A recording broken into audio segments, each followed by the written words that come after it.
Shalom sahabat Kairos yang dikasihi oleh Tuhan kita Yesus Kristus.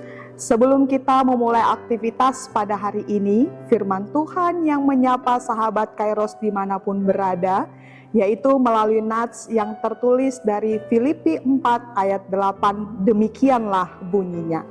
Akhirnya saudara-saudara, semua yang benar, semua yang mulia, semua yang adil, semua yang suci, semua yang manis, semua yang sedap didengar, semua yang disebut kebajikan dan patut diuji, pikirkanlah semuanya itu. Demikianlah firman Tuhan. Apa yang saya pikirkan, apa yang kamu pikirkan, dan apa yang kita pikirkan, serta apa yang mereka pikirkan.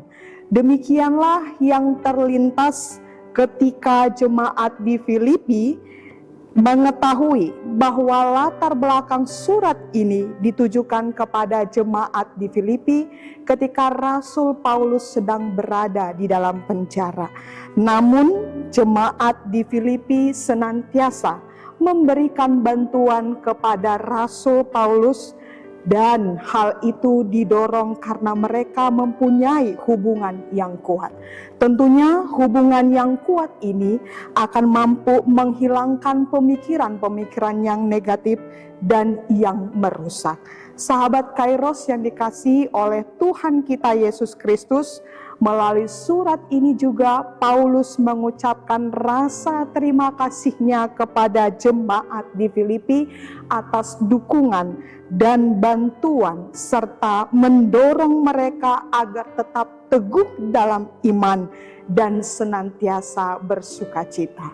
Oleh karena itu, melalui nats ini Rasul Paulus menekankan kepada kita semua pentingnya memfokuskan pikiran pada hal-hal yang baik, yang benar, yang mulia, dan bukan pada hal yang negatif yang dapat merusak. Fokus pada yang positif yang sesuai dengan firman Tuhan dan kehendak Tuhan. Saat pikiran yang positif yang kebenarannya didasari oleh firman Tuhan, tentu akan menghasilkan tindakan dan perilaku yang menyenangkan hati Tuhan. Sahabat Kairos yang dikasihi oleh Tuhan kita Yesus Kristus, nats ini mendorong kita semua untuk membiarkan Allah yang memelihara hati dan pikiran kita.